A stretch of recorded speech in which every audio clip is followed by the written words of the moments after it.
안녕하세요, 권유진입니다. 11월에 부동산 관련 큰 이슈가 있어서 제가 소개를 해드리려고 왔습니다. 이 이슈가 부동산 가격에 큰 영향을 미칠 수 있기 때문에 여러분들 집중해서 들어주시면 내 집 마련, 투자 관련해서 도움이 될 수 있을 것 같아요. 기사 하나 보겠습니다. 2024년 9월 20일 기사고요. 1만 채 넘게 입주 앞섰지만 전셋값 상승이 여전하다고 하네요. 연말 1만 2천 가구 올림픽 파크포레오 춘천주공이죠. 매물마저 급증하지만 전셋값이 강세다. 하락 반전 가능성이 적을 것으로 예상한다고 하네요. 올림픽 파크포레오 입주가 어떤 의미인지 제가 간략하게 설명을 해드리자면 단군 이후에 가장 입주가 많은 단지예요. 아파트가 지어진 이후에 가장 큰 입주가 다가오고 있다. 대규모 입주가 들어올 때는 주변 아파트 전세 가격이 하락하거든요. 그 이유가 뭐냐면 어떤 마을에 5,000세대 정도의 아파트가 있었어요. 근데 거기에 살던 전세입자들이 바로 옆에 대규모의 새 아파트가 들어오다 보니까 너도 나도 그 새 아파트로 입주할 수 있는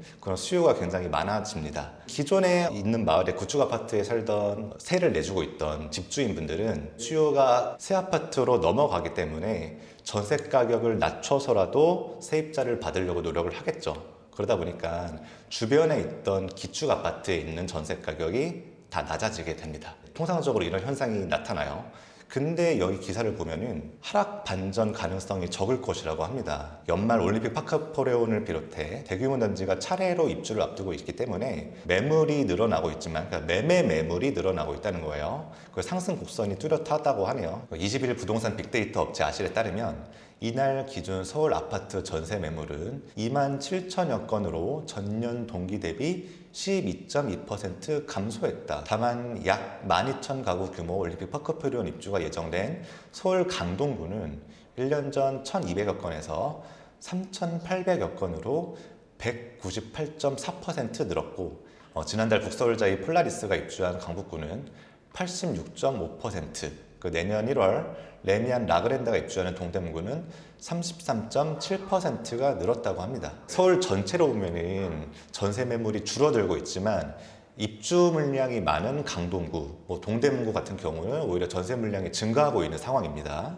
19일 기준 강동구 둔촌동 올림픽 파크포레온 전세 매물이 2,300여 건 쌓여 있다고 합니다. 레미안 라그랜드는 500여 건입니다. 입주를 시작하지 않은 두 단지에서 서울 전세 매물이 10% 이상 몰려 있다고 하는 거예요. 전세 매물이 일부 단지에만 몰려 있는 가운데 전셋값은 매주 상승세다. 한국부동산원에 따르면 9월 2주 서울 전세 가격은 전주 대비 0.17% 상승했으며 68주 연속 강세를 이어가고 있다고 합니다. 올림픽 파크포레온이나 다른 입주가 있어도 전세 가격이 떨어지는 게 아니라 계속해서 상승하고 있는 상황입니다. 서울은 올해만 4.2% 상승했고 올림픽 파크포레온과 강동 헤리티지자이, 강동 밀레니얼 중 S클래스 등 올해 입주 물량이 몰린 강동구까지 0.62% 전세 가격이 상승하고 있는 상황입니다. 그래서 업계에서는 전반적으로 전세 매물 가뭄이 이어지는 만큼 대규모 단지 입주가 본격화하더라도 송파구 헬리오시티의 경우 헬리오시티가 9,500세대 정도 입주를 했고요.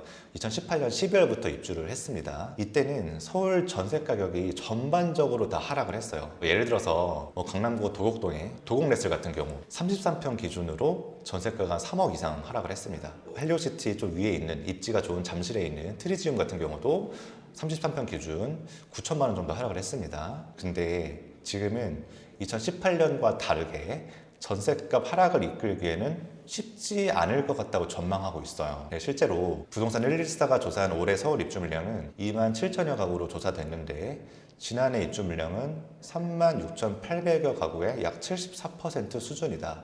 작년에 비해 입주 물량이 올해 줄어든 상황이죠. 올림픽 파크포레온이 올해 입주 물량의 44%를 차지할 정도인데 강동구 이외 지역에서는 입주 물량이 크게 부족하다는 뜻입니다. 전세 매물 감소세는 지난해부터 이어지고 있는데 이렇다 보니 단지 입주 직후 발생하는 전세값 하락 현상은 벌어지지 않고 있습니다. 일반적으로 단지가 입주하면은 해당 단지 내에서 신규 전세 매물이 급증하면서 지역 전세값 하락을 이끌게 됩니다.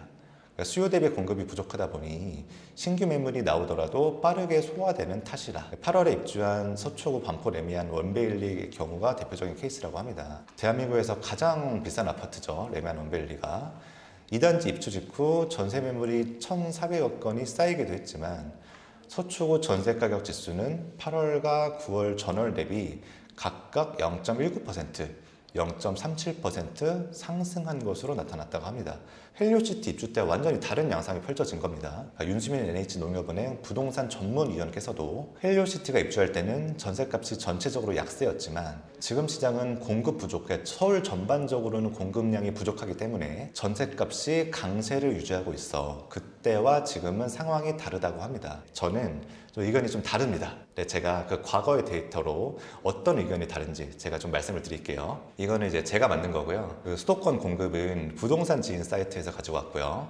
그 서울 지수는 KB 매매 전세 지수를 가지고 왔습니다. 여러분들 딱 이 그래프를 보시면은 이거 너무 어려운데? 라고 생각 들 수는 있지만 제가 친절하게 설명을 해드릴게요. 좌측에 있는 그 세로축은 공급 물량이에요. 아파트 공급 물량. 예를 들어서 2003년도에 서울, 경기, 인천 총 공급 물량은 17만 세대 정도다. 우측에 있는, 이 세로축에 있는 지표는 지수예요, 지수. 지수가 뭐냐면은 여기 뭐 0, 50, 100, 150, 200 이렇게 증가를 하는데 제가 그 2003년 기준으로 이 데이터를 만들었어요. 2003년이 100이라고 기준을 잡았으면은 2008년은 지수가 150이 됐기 때문에 50%의 매매가가 증가를 한 거예요. 그래서 2003년에 평균 매매 가격이 10억이라고 가정을 했다면 2008년에는 평균 매매 가격이 15억이 되겠죠. 네, 여러분들 이렇게 판단을 하시면 될 것 같아요. 그래서 여러분들은 이 기울기만 보시면 파악하기 쉬우실 거예요. 이때 2009년과 2010년에는 수도권 전체 공급 물량이 증가했죠. 그리고 2013년에서 2016년도도 공급 물량이 계속 증가하고 있어요. 근데 기사에 따르면은 공급 물량이 증가하고 있으면 전세 가격이 하락해야 되는데 2009년부터 2010년까지 전세 가격이 가파르게 상승하고 있습니다. 마찬가지로 2013년에서 2016년까지 공급 물량이 증가하고 있는데 서울 전세 가격이 상승하고 있습니다. 2008년부터 2019년에 공급 물량이 피크였죠. 가장 많잖아요, 최근 들어. 이때는 맞아요. 공급 물량이 늘어났으니까 전세 가격이 보합을 유지하거나 하락을 했는데 지수로 표현돼서 이게 표현이 잘 안 됩니다만 조금 하락을 했어요. 단지 개별 단지로 보면은. 왜 그런 걸까요? 이때는 시장이 바뀌었어요. 2020년부터 2023년까지는 매매와 전세가 같이 움직이네요. 공급량과 상관없이 전세가가 계속 상승하고 매매 가격도 계속 상승하고 있습니다. 그 이유가 뭐냐면은 이때는 과거와 좀 다르게 보셔야 되는 게 2020년 7월에 임대차법이 나오면서 정부가 개입을 한 거예요. 임대차법이 뭐냐면은 기존 전세입자분들은 통상적으로 2년 계약을 합니다. 2년을 거주하면은 새로운 전셋집을 찾아야겠죠. 근데 이제 임대차법이 나오면서 2년 거주하던 세입자들이 2년 더 거주할 수 있는 그런 권한을 부여하게 돼요. 그러니까 수요는 그대로인데 전세 공급이 사라지게 된 거죠. 임대차법으로 인해서. 그래서 전세 가격이 상승하면서 매매 가격도 덩달아 상승하고 있는 그런 상황이 된 거예요. 2020년 이후에는 기존과는 다른 형태로 가격이 흘러갔다. 정부의 개입으로 인해서 그렇게 생각하시면 될 것 같고, 제가 말씀드리고자 하는 요지가 뭐냐면 전세 가격은 공급 물량보다 더 중요한 게 있다는 거예요. 그게 뭐냐면은 부동산 시장이 상승장인지 하락장인지를 먼저 봐야 되는 거예요. 2009년에서 2010년에는 매매 가격이 움직이지 않고 있습니다. 즉 상승장이 아니라는 거죠. 2013년에서 2016년도 가격이 조금씩 올라가고 있긴 하지만 2009년에서 2010년의 가격을 아직도 회복하지 않고 있어요. 상승장보다는 하락장 말미에서 상승장 초입으로 접어드는 시기라는 겁니다. 사람들은 두 가지 선택 중에 한 가지 선택을 반드시 해야 돼요. 매매에서 실거주로 살 건지 아니면 전월세로 임차로 살 건지. 근데 상승장일 때는 사람들이 전월세보다는 매매를 선택해요. 왜냐면 부동산 가격이 올라갈 것 같으니까. 돈을 벌 것 같으니까 매매를 선택하는 거예요. 그럼 상대적으로 전월세를 선택하는 수요가 줄어들겠죠. 그리고 반면에 하락장일 때는 매매보다는 전월세를 선택합니다. 왜냐면 가격이 상승할 것 같지는 않고 있기 때문에, 부동산 가격이 오를 것 같지 않기 때문에 그냥 전월세로 사는 거예요. 오히려 가격이 떨어질 수 있기 때문에. 이 심리를 여러분들이 공급 물량보다 먼저 파악을 해야 되는 거예요. 다시 볼게요. 가격이 오를 것 같지 않아요. 이때는 사람들이 2008년부터 가격이 조금씩 떨어지고 있는 거예요. 그럼 사람들이 어떤 선택을 할까요? 부동산 뭐하러 사? 어차피 떨어질 건데 그냥 전세로 사는 게 낫지 않아? 라고 생각을 하면서 전세 가격이 올라가는 거예요. 왜냐면 전세 수요가 많아지니까. 네, 수도권은 대한민국의 50% 정도 되는 인구가 살고 있어요. 굉장히 많은 인구가 살고 있다는 거죠. 공급이 아무리 많아도 그걸 충족할 수 있는, 소화할 수 있는 인구수가 이미 준비가 되고 있다는 뜻이에요. 공급이 증가함에도 불구하고 전세 가격이 올라가는 겁니다.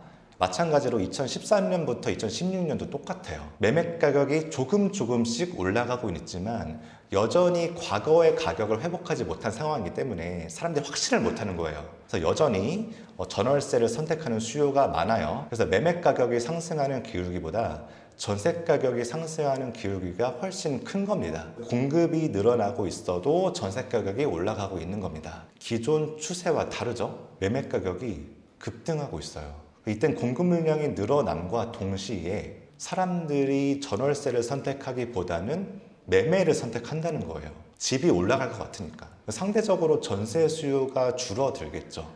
그래서 매매 가격이 올라가고 전세 가격이 보합 또는 그래프를 자세히 보시면은 하락해요. 그 이유가 뭐냐면은 공급이 많은 이유도 있지만 더 중요한 거는 상승장이기 때문이라는 거예요. 상승장이니까 공급이 많았을 때 하락을 하는 겁니다. 전세 가격이. 그럼 지금 어떤지 한번 볼까요? 9월에 이제 대출 규제가 나온 이후로 대부분의 분들이 두려움이 있으신 것 같아요.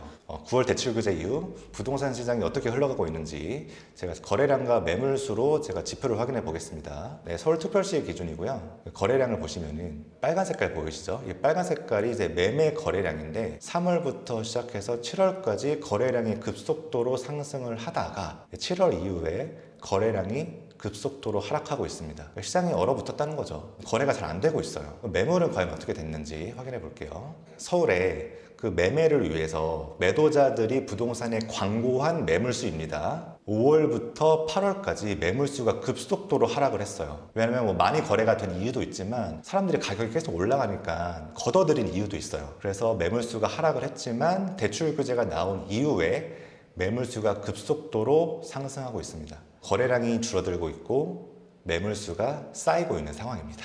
단기적으로는 상승을 할 수 있는 그런 흐름이 좀 부족하다고 생각을 합니다. 그럼 여러분들이 앞으로 어떻게 해야 되냐? 매매 가격이 어떻게 움직이는지를 기민하게 관찰할 필요가 있어요.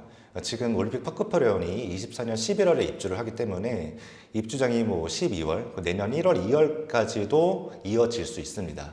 전세 물량이 내년까지 해소되지 않을 수도 있다는 거죠. 근데 예를 들어서 만약에, 이거 만약이에요. 내년 1월이 됐는데 정부에서 대출 규제를 좀 풀어줬어요. 사람들이 심리가 또 바뀔 수 있겠죠. 그런 심리로 또 가게 되면은 사람들이 전세 대신 또 매매를 선택할 수 있겠죠. 그럼 전세 가격이 하락할 수도 있는 거예요. 사람들의 심리가 어떻게 되는지, 매매 가격 흐름이 어떻게 되는지까지 잘 관찰하셔야 향후 전세 가격 추이도 그에 맞는 대응을 할 수가 있다고 저는 생각을 합니다. 향후 여러분들이 입주 물량이나 매매 가격 흐름, 전세 가격 흐름 같은 자료들을 쉽게 파악하기 위해서 자료를 준비했습니다. 같이 한번 볼게요. 매매, 전세, 월세 물량은 아시를 들어가서 확인하실 수 있는데 매매, 전세, 월세 각 물량 추이와 현재 물량들을 살펴볼 수 있는 자료입니다. 공급단지 리스트를 확인을 하시려면 마찬가지로 아실에 들어가셔서 입주 물량을 클릭하시면은 이 공급 물량을 연도별로 파악하실 수 있습니다. 매매 전세 변동률과 지수를 보는 자료예요. 아실에 들어가셔서 가격 분석 탭을 누르시면은 지역별로 선택할 수 있거든요. 그래서 제가 방금 말씀드린 매매 지수, 전세 지수를 여러분들이 가공하지 않아도 아실 앱에서 쉽게 확인할 수 있습니다. 이런 자료가 필요하시면은 댓글 첫 번째 고정 댓글 클릭하셔서 링크를 접속해 보시면 도움이 되실 것 같습니다. 9월에 대출 규제, 10월에는 금리가 3년 2개월 만에 하락했다고 합니다. 그리고 11월에 이런 대규모 입주도 있고 여러분들이 굉장히 혼란스러우실 것 같아요. 그래서 이런 상황에서도 여러분들께 데이터 기반으로 올바른 선택을 하실 수 있도록 제가 최선을 다하겠습니다. 여러분들의 현명한 그리고 성공적인 미래를 위해서 월급쟁이 부자들에서 앞으로도 최선을 다하겠습니다. 감사합니다.